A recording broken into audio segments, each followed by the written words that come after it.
Hola amigos, buenas tardes.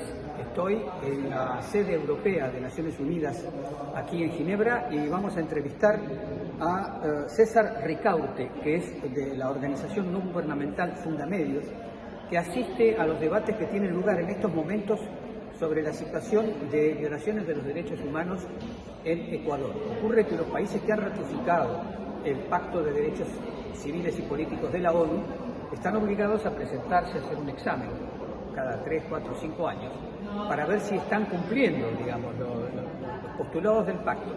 Y ese debate se da frente a 18 expertos, y los ONG pueden asistir a esos debates. Y esos expertos son nombrados por el voto secreto de los 170 o 172 estados que han ratificado el pacto.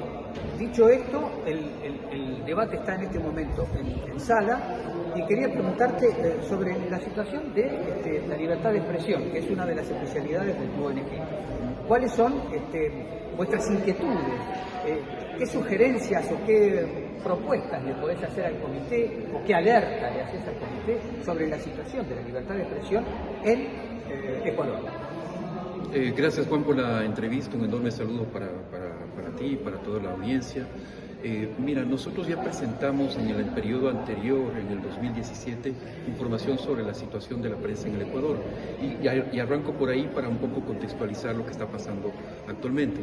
El periodo, en ese momento, el comité en el 2017 evaluó el periodo en el que estuvo en el poder el presidente Rafael Correa, y que terminó con un saldo muy negativo para el clima de la situación de la libertad de prensa en el Ecuador, con más de 2.500 agresiones, 42 medios de comunicación cerrados, periodistas en el exilio, periodistas asesinados, etcétera, etcétera, acosados judicialmente incluso por el mismo presidente. Entonces era una situación muy negativa. Eso, después de la presidencia de Rafael Correa, ha derivado en un clima de violencia que, digamos, ha llegado a límites extremos en el Ecuador.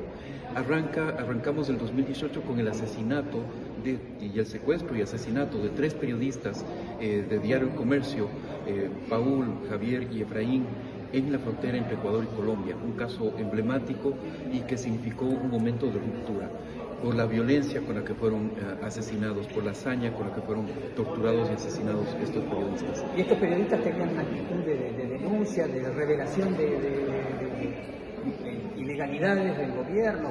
¿Cuál era la razón El contexto potencial, hipotética, de por qué los eliminaron? Esos son secuestrados en la frontera entre Ecuador y Colombia en el momento en que el gobierno colombiano firma la paz con las FARC, y aparecen grupos insurgentes que son disidencias de las FARC y comienzan a ejercer violencia en la frontera entre Ecuador y Colombia.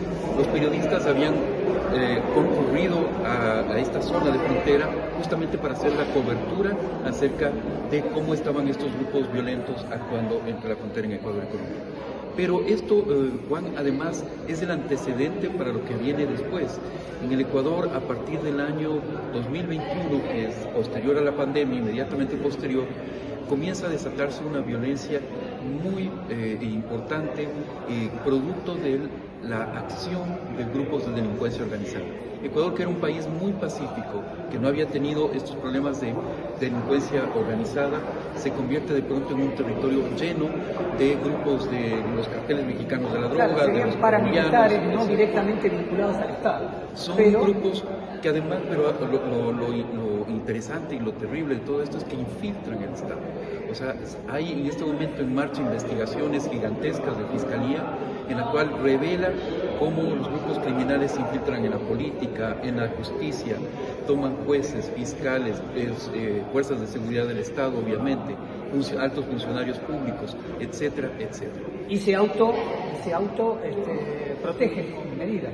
Para ir terminando, ¿cómo sería la conclusión? Digamos, ¿están denunciando esto? Estamos denunciando porque esto genera una violencia extrema contra la prensa. El clima con la que el periodismo ecuatoriano está actuando actualmente hace que haya mucha autocensura, que haya zonas del país en las cuales ya no se puede informar, que existan periodistas en el exilio. Están por primera vez periodistas ecuatorianos saliendo al exilio porque están siendo amenazados por el crimen organizado. Se sigue ejerciendo presión judicial sobre el periodismo ecuatoriano. Y las autoridades no están actuando. hay un mecanismo de protección para periodistas, pero este mecanismo no está financiado y no tiene ninguna prioridad para que el Estado ecuatoriano realmente pueda tomar alguna medida de protección para la Ustedes han hecho entonces una alerta al comité sobre estos elementos que tú dices, y bueno, esperemos el dictamen del comité que va a ser en los próximos días. Así es. Desde Juan. Ginebra les transmitió, gracias a César Ricaurte, Juan Gasparini.